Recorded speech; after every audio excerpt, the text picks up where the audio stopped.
Multimédia. Aimez, partagez et abonnez-vous.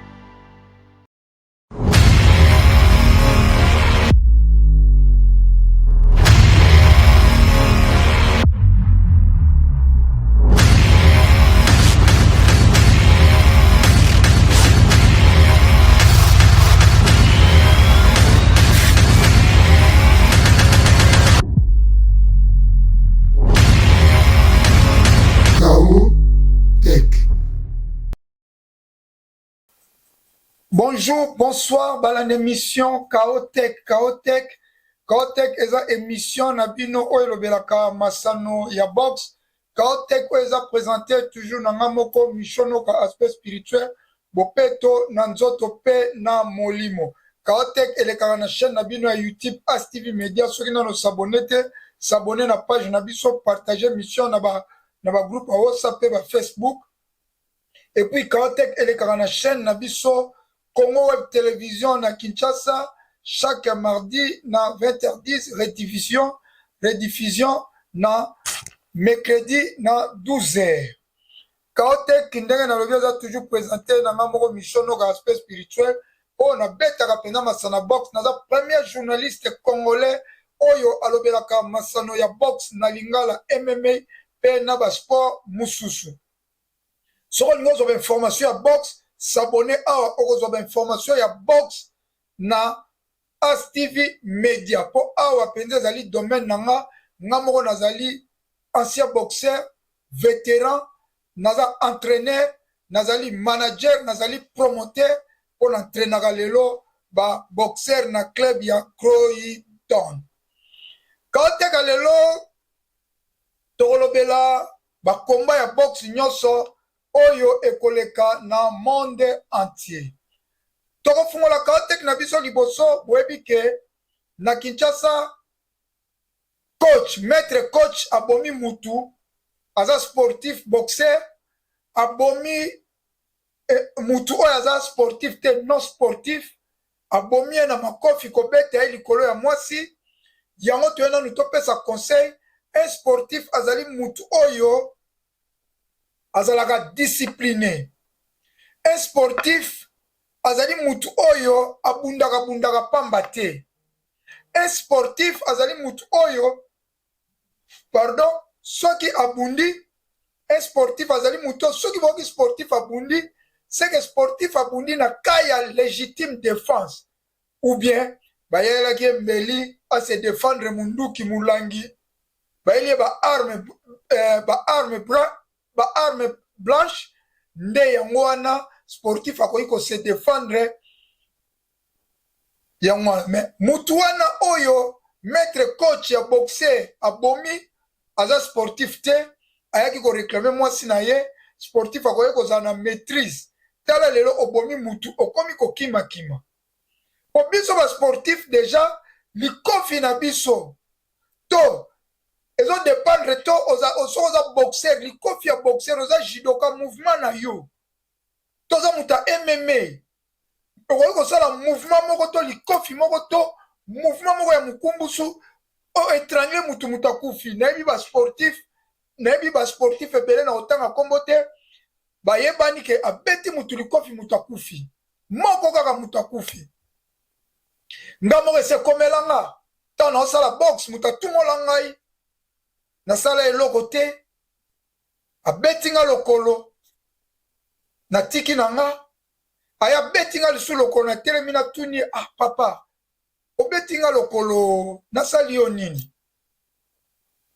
alingi asala siko munoko na ntango wana nga mpe naza lelo te nde nakoli ntango wana naosala box naza na ba 19 a 20 ans azopenda droite moko awa parce que awa ezalaka mâchoire misisa ezalaka yo omoni misisa oyo ezalaka awa misisa oyo ezalaka ekaboli mâchoire ekenda ntina cerveau likofi moko azwa moto asansala akwei alingi atelema vertige akwei ka nde bomona na ringa nde ya 3 fois akwei basimbi ye lobi nango ezalaki na matanga ya bato eza histoire moko esalama en Angleterre babengi nga bayebisaka ke mutu wana ça fait une semaine akota parler mpona likofi moko parce que nga soko ozwi kuna ngai bien précis droite en tout cas okolala soko zwi na droite na nga temps olala wana black te.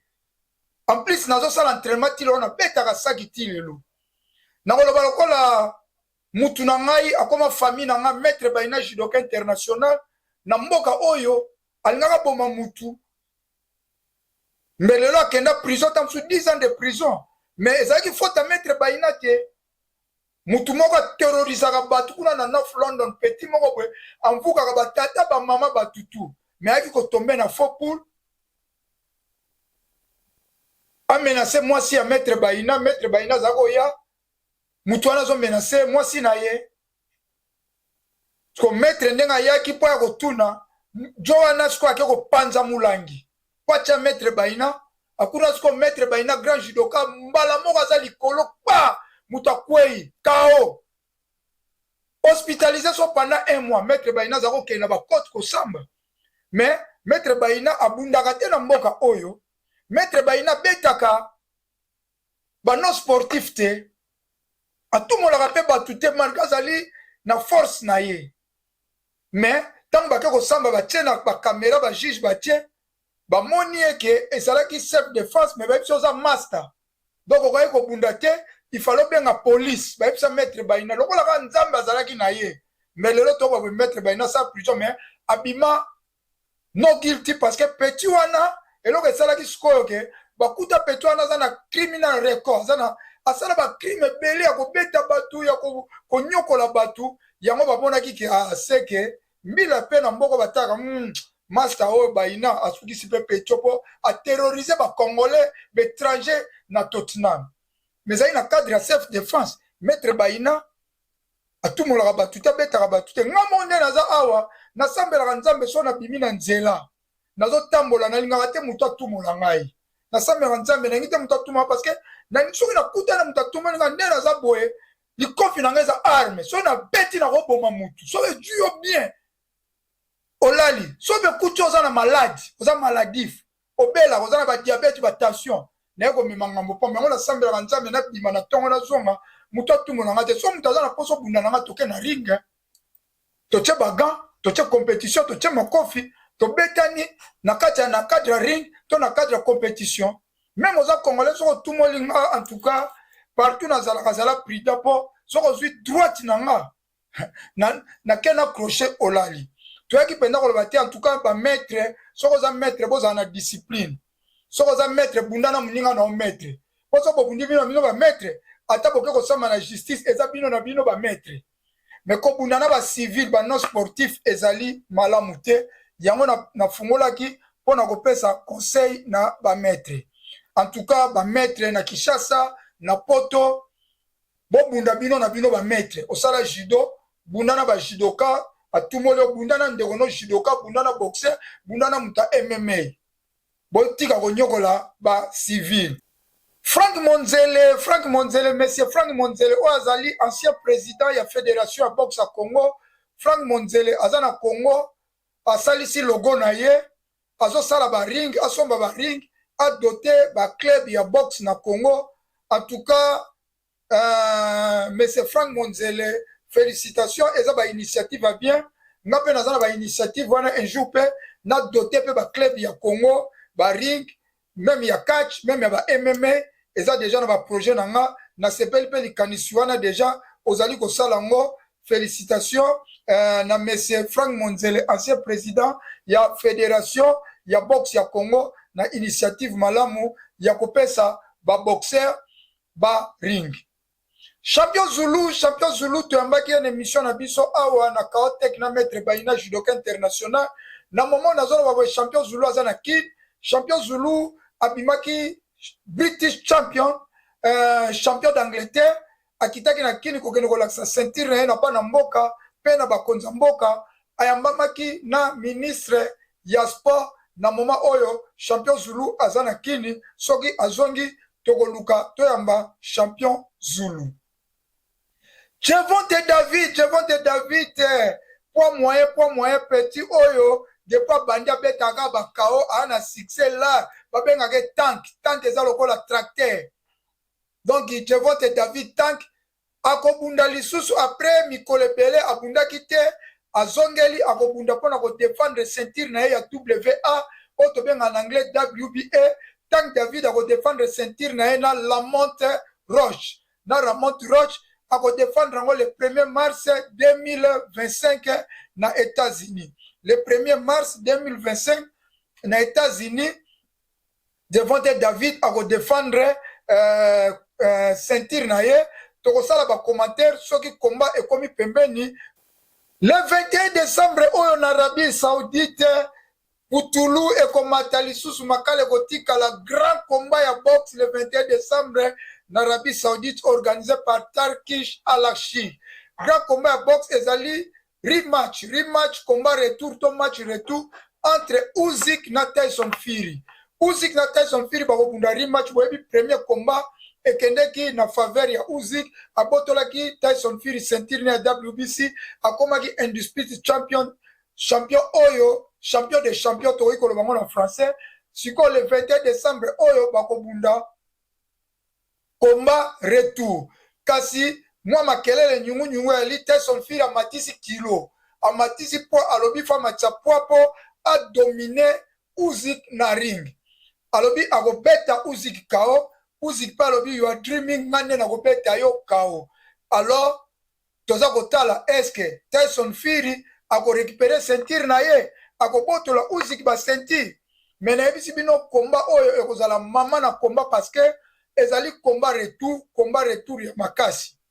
Donc Tyson Fury aza déterminé à récupérer ceinture na ye. Alors soki Tyson Fury a utilisé moulai na ye long reach, soki a utilisé long reach na ye, a utilisé poids na ye, ako gagné même na premier combat. Soki asalelaki yango alingaka gagné, mais akendeki nango neti baje. Kasi bobosana te combat oyo na premier combat Tyson Fury azwaka mbongo ebele koleka Usyk, azwaka plus de 50 millions, Usyk azwaka plus de 20 millions. Kasi na combat oyo Tyson Fury akozwa 76 millions de dollars. Boka bien 76 millions de dollars. Usyk akozwa 114 millions de dollars.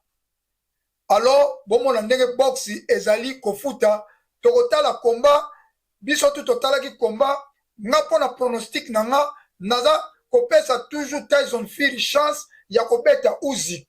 Soka utiliser poids na ye, soka utiliser poids na ye moulai na ye akobeta Usyk.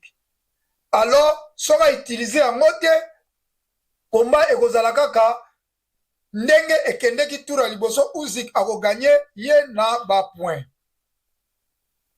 Le 22 février 2023 makambo bongwami Daniel Dubois oyo abetaki Anthony Joshua ako défendre titre na ye le 22 février 2025.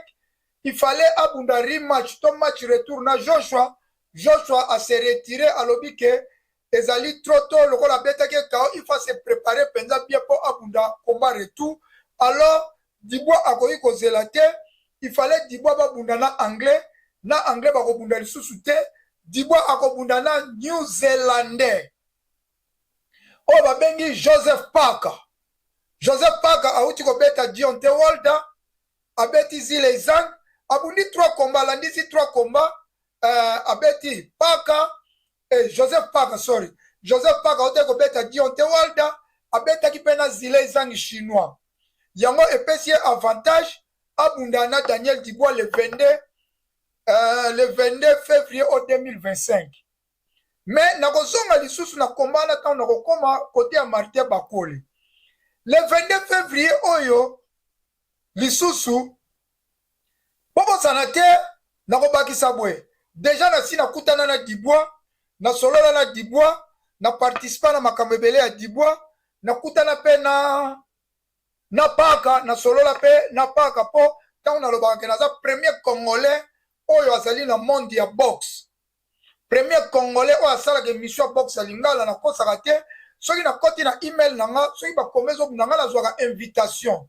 Na kotiela bino yango bokomona batindela nga invitation soki na lingi na ke invitation ya VIP na ko participer na combat en tant que reporter ya lingala na Congo. batindela nga na bapromoteur wana ba Frank Warren pona sina kutana na ye ba Eddie N bango tu batindelaka nga. Donc tina salaka émission box oyo na salaka ngo na tina. Bobo sanate le 22 février wana kaka carte eza bakomba kitoko ekobunda jour wana oyo Dibwa akobunda na paka. Demiti Bivo bakobunda lisusu na Bertevi. Boyebi koma na bango ebundaki na Arabie Saoudite. Bivo na Bertevi. Bertevi abetaki Bivo abotolaki ba ceinture. Alors baza kobunda komba retour na bango le 22 février na le même jour na Dibwa na paka. Alors ezali komba retour na bango. En tout cas le 22 février ba komba ya kitoko. Dibwa akobunda na Joseph Paka eza mama na komba. Nakosala analyse sima pona yebisa bino nani akoganye na komba wana, nani akopola to ekokene match nul. Moyen nasala analyse siko ezali te. Nakosala analyse po février ezali nanu musika. Bobo sanate Zile Zhang. Zile Zhang chinois akobunda na Kabael. Boyebi Zile Zhang ba programaka abunda na Bakole, baboyaka kobunda na Bakole. Après ba programmer Kabael abunda na Bakole, baboyaki pe lisusu Kabael aboyi kobunda na Bakole. Kabael akobunda na Zile Zhang chinois le 22 février. Ekozala somo jour wana po bakomba ezali ebele bozomona bino mo bakomba ezali ebele ekozala somo. En bref, le 22 février komba ya poids lourd ezali Daniel Dubois na Joseph Paka. Zile Zhang chinois na Kabael, kurde d'origine kurde allemand. Et puis Bertevi Bivo, Bertevi bakobunda na Bivo komba retour na bakomba mususu ekozala somo.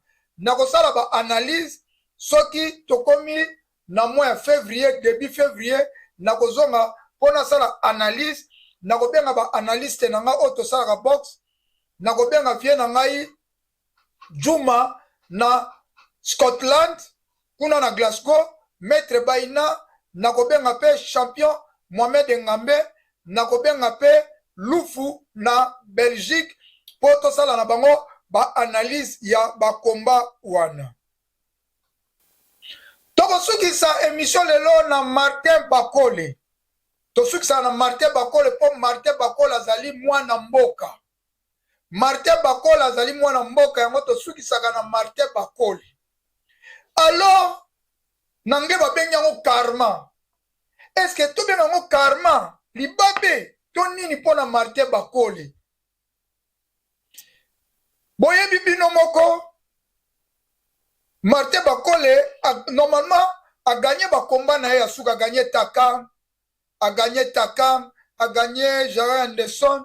Normalement na place Joseph Paka abunda na Dibwa, il fallait batande Bakole abunda na Dibwa. Mais bino mo moni Bakole ba memaki en éliminatoire. Bakola nanga bunda na Zile Zhang ba balanda nga mutu akoyaki Bakola bunda na Zile Zhang ezali Frank Warren, promoteur ya Zile Zhang. Alingaki kopesa Bakola chance te. Alors IBF a eu un éliminatoire, Kabael a se retiré. To salaki déjà mission, soko koti une émission à Tyson, Maître Baina intervenaki, champion Mohamed pa intervenaki, soko koti tolobelaki yango. Mais problème ni ne salami sikoyo. Bakole asalaki émission na Kinshasa, altindelaki Kabael maloba ndenge Kabael aboyaki kobunda na ye. Alors Kabael a répondre Bakole. Tozali koluka toyeba raison nini o Kabael akimi komba.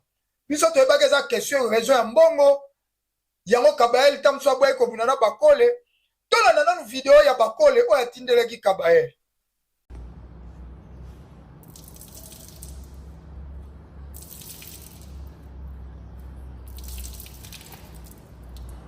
Hey, what's up, fam? What's up, everyone?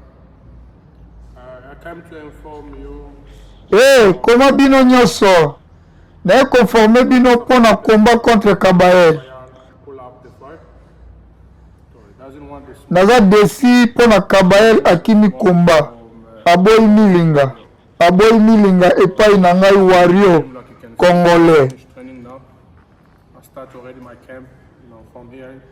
Naza na gym nasilisi entraînement By nabandi deja ka na ngai awa na Congo.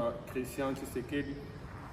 So Gym oyo ya sika ezali ya leki ya président nde asali yango Christian Tshisekedi. King, the Excellency Take Alashar, if you can make the big Zang fight, Sikoyo ifo na bunda na zileza yango nazosenga na son excellence Tarki Alashi organiser combat oyo. I don't know why they don't want the smoke, but I can see like, Ya kobunda na chinois zileza. and everyone can see Nayebi te bozokima nga mpo na nini. people now they're believing. Bozobanga milinga. I was telling them that these people they don't want to fight me because they know I'll knock them out. The reason is there now. Namoni bazoboya kao. Batutu bazomona yango. Big Zang, Sikoyo batu bandimelinga mpo ntango nazalaki koloba bang.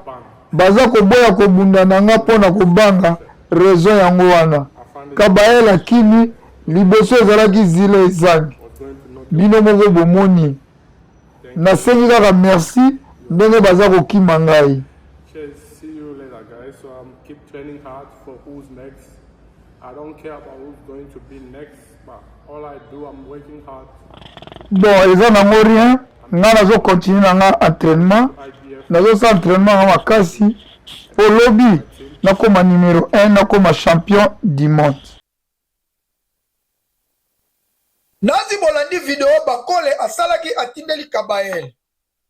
Sikoyo Kabayel tanga oki video wana Kabayel a répondre bakole apesi ba raison na ye oyo aboyi kobunda na bakole. Tokolanda ba raison ngo awa.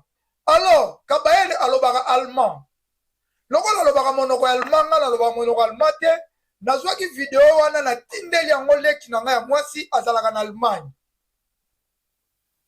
Na mobali na ye Ans leki na ngai mwasi Josino kana mobali na ye Ans na pesi bango mbote na Allemagne na tindelaki bango video leki na ngai mwasi a translate ngai boyoka ndenga translate nga na lingala. Alors tolanda pe réponse ya Kabayel. Kabayel alobi pourquoi aboyi kobunda na bakole tolanda.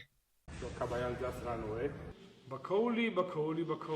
So, was geht ab, Leute? Ich hoffe, euch geht's gut. Liebe Grüße an der Stelle erstmal. Viele Boxfans haben davon mitbekommen. Aktuell IBF-Situation mit mir und also Bakoli und mit mir. Was gerade da abgeht. Bakoli hat ein Video gedroppt, wo ich angeblich den Kampf gegen Bakoli nicht angenommen habe oder den Kampf nicht gegen ihn wollte. Aber es lag gar nicht an mir, ne? Damit die Fans das wissen. Ich habe nie einen Kampf gemeidet. Ich wollte immer gegen die Besten der Welt boxen. Ich kann euch mal ein bisschen was erläutern. Also erstmal die IBF hat angeordnet, dass ich gegen Bakoli um den Final Eliminator boxen soll und der Gewinner von uns könnte dann um die Solobaki, il fallait babunda contre Bakoli, so Bakoli oyo congolais wana na Saudi Arabie babaki il fallait bango bali babunda contre azo bango bali fallait babunda siko Bakoli asali video alobi te ye mutu oyo azoloba na video ye nde mutu aboyi kobunda contre ye mais yango ya ye kodeme ntango alobi te nga naza na problème te nga nalinga na bunda contre ye situation ezali ke Bakoli asengaki mbongo babakisele mbongo mpe bafuta bango mpo babunda ye amonaki yango moke congolais yango wana asengaki babakisi mbongo azalaki neti asengi babakisi mbongo ntango ya yoki yango esepelisi ye te ekontinue kaka neti azosenga babakiseli esu mbongo ye siko bongo yango wana so aboyi bitumba wana yango bitumba esalami te mpo nani ndenge na biso ya congolais boxer asengaki babakisi mbongo ebele azalaki mpe teti yango wana ye mpe yango ye sukasuka mpo abi ndenge na biso oyo boxer ya congolais azalaki teti azolinga babakiseleka mbongo yango wana ye mpe abwaki babunda contre Bakoli ase remercie kaka na Saudi Arabie ndenge bapesaki opportunité wana ya kobunda contre bato wana na alingaka bunda contre Bakoli mais eza neti foti na ye te explike ka bongo eza foti ya Bakoli. Nazi bolandi boyoki raison Kabayel alobi boye ndenge bainterprete nga aboyi kobunda na Bakole asengaki mbongo ebele parce que batiaki beat Bakole asengaki mbongo ebele abundana Kabael. Yango Kabael amoni ke Bakole azosenga mbongo ebele. Yango Kabael a se retiré na ye aboko bundana Bakole akeko bundana Zile Zang. Ngana koloba boy attaque expert na box attaque na zana monda box Kabael a kosi na ye selon nga Kabael a kosi pourquoi Bakole azana problème à Bakal baza ko tchele Bakal eza trop bolimbis Bakole azana problème ya Bakal omoni Dibwa o azana sentir promoteur na ye ezali Frank Warren Zile Zang promoteur na ye ezali Frank Warren Kabael azana entourage ya Frank Warren. Alors selon le monde ya boxe Frank Warren akoki kolinga te ceinture wana ekende pa ya Bakole. Frank Warren akolinga ceinture wana ezala kaka ba ceinture wana ezala kaka na ba boxer na ye. Parce que soki ceinture eke pa ya Bakole ya perdre mbongo. Pourquoi nalobi boye?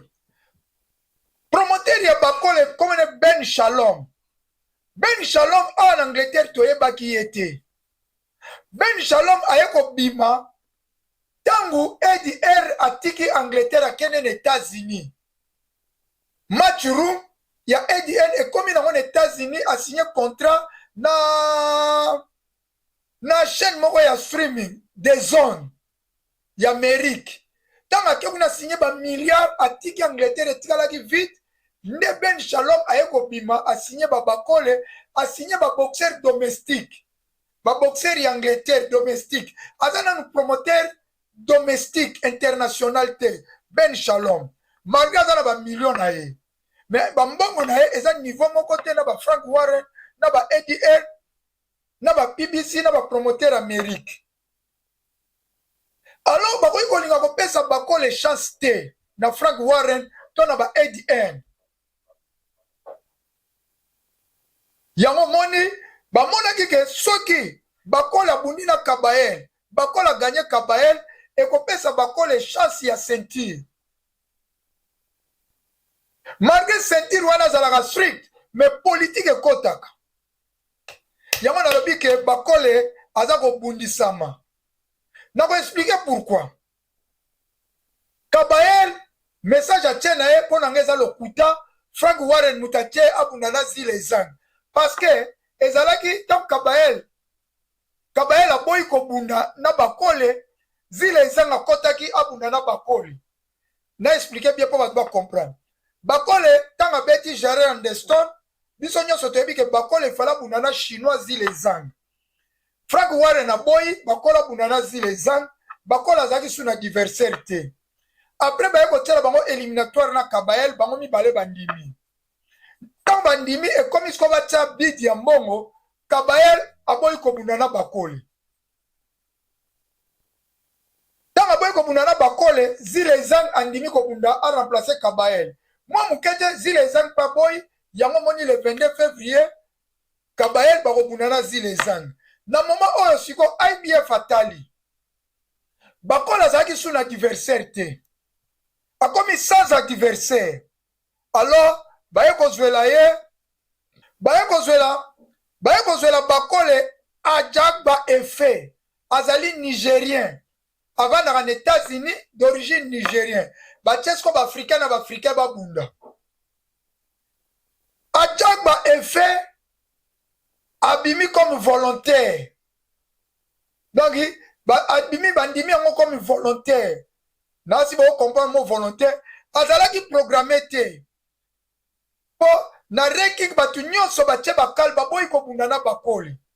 Alors lokola batu nyonso baboyi kobunda na Bakole Ajagba Efe noir wana nigérien promoteur na ye aza noir américain ya PBC yene mutabi bo biso to bunda na Bakole donc bimi lokola abimi kobunda na Bakole volontaire.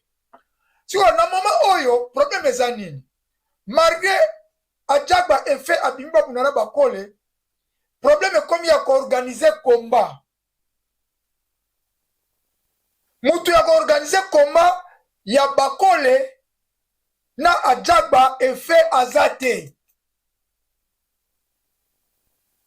pas bimi volonté muta organiser combat azate yamwana na moment o Ben Shalom promoteur ya bakole azo senga na Tarki Alashi aza ko bondela Tarki Alashi alobi na Tarki Alashi a organiser combat ya bakole na Saudi Arabe parce que Tarki Alashi azo luka ba grand combat pona Tarki Alashi Ajagba efe Nigeria azo sepelisa ete azaki na posa bakola bunda grand combat parce que bakole azali ambassadeur ya boxe na Afrique mutu akomisi ambassadeur Tarki Alashi alingi bakole mais aza na posa Tarki Alashi azo organiser ba grand combat azolinga ba combat ya pete te yango moni Ben Shalom alobi ke ye mutu akoorganize combat wana mais sikoyo soki alobi combat wana Ben Shalom alobi aorganize yango na Angleterre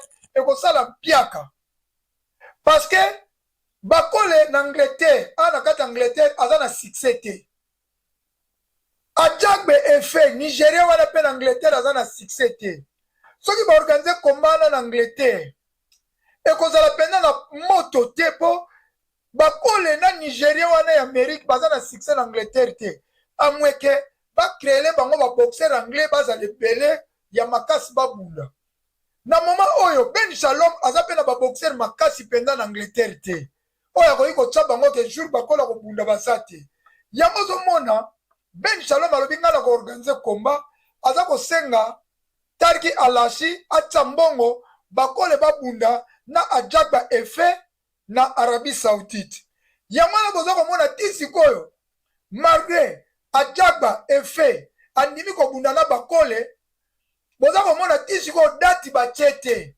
promotion eza te Ajagba ndimi mais jusqu'à présent mbongo ya koorganize combat nanu batie te place kombe kobunda nanu batie te po combat ya bakole bunda na Ajagba efe ezosenga kaka Tarki Alashi po ya koki kozwa Ajagba efe babunda na bakole atie mbongo ne ba grand boxer misusu bazala po epesa ambiance donc problème ya bakole yango wana mpona Ajagba efe Nigeria wana nga lelo moyen nasala pronostic eza te entre Ajagba efe na bakole nana koganye mais à vrai dire nakomarche na nga bamote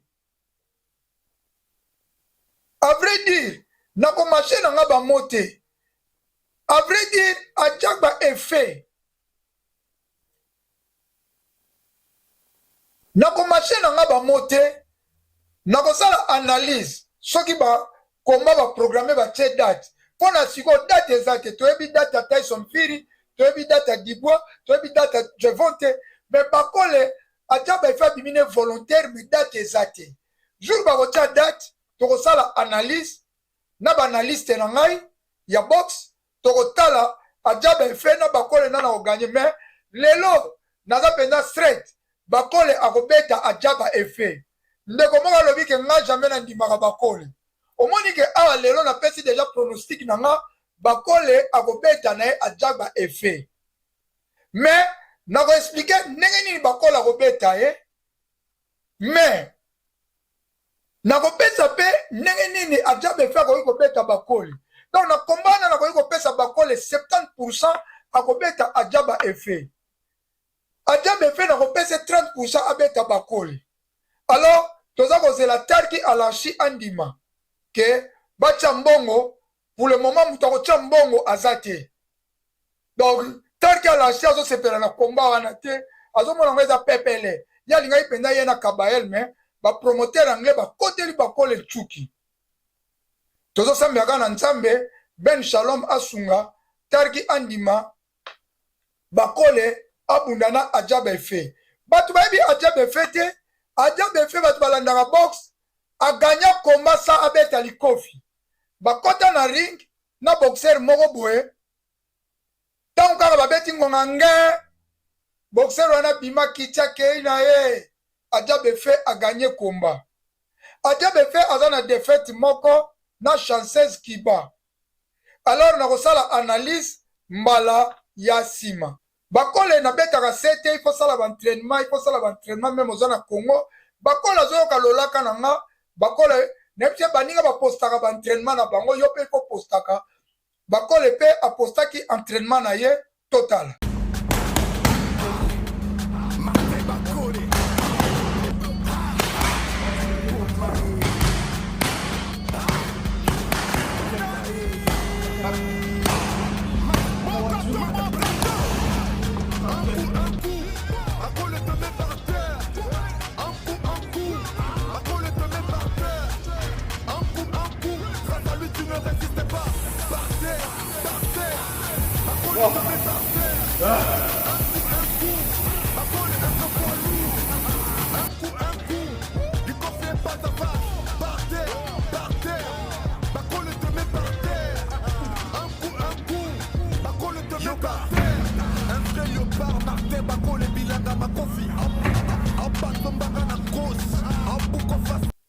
Pona lelo tosuki awa ezalaki wa bino mishonoka aspect spirituel bopeto na nzoto pe na molimo nde tokutani na baanalyse mususu ya KO Tech. Tokozonga lisu tosala analyse après combat ya Tyson Fury na Usyk. Tokozonga na baanalyste nanga po tosala baanalyse. Analyste ya box ya Lingala ezali kaka ngai na monde tie. Soki ba misusu bakobima yebi congolais bakobima na idéologie nanga toujours parce que ngolo bate ngamoko nazana monopole ya koyeba makambo box te.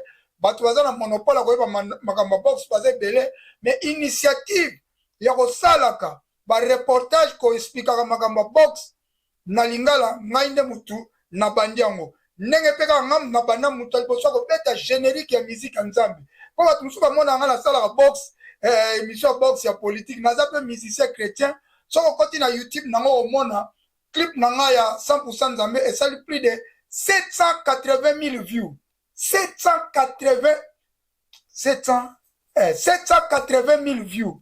Donc, nazangi ka quelque ba 200 pour na comme na 1 million de views. Donc, na beza musicien Nzambe, oya kotisa générique na musique Nzambe, oyo pe lisusu ayeko kotisa émission ya box na Lingala. Ezaki wa bino mishonoka aspect spirituel, bopeto na nzoto pe na molimo. Soki nano s'abonner na page na biso, partager, tia ba commentaire et ko sala bien. KO Tech. KO Tech. Nde tokutani na ba émission ezali koya. Bye bye. Congo, Congo. Baseleki. Congo, Congo. Baseleki. Peuple azali kolela. Baseleki. Likola ba politicien ya moyibi. Baseleki. Likola ba politicien ya kanyaka. Baseleki. Mikolo nyonso koyoka masakre na Beni Ituri minembwe kokende mikolo nyonso koyoka bayibi ba million na mboka banzela ezate dele sage maya microbe peuple azali kolela.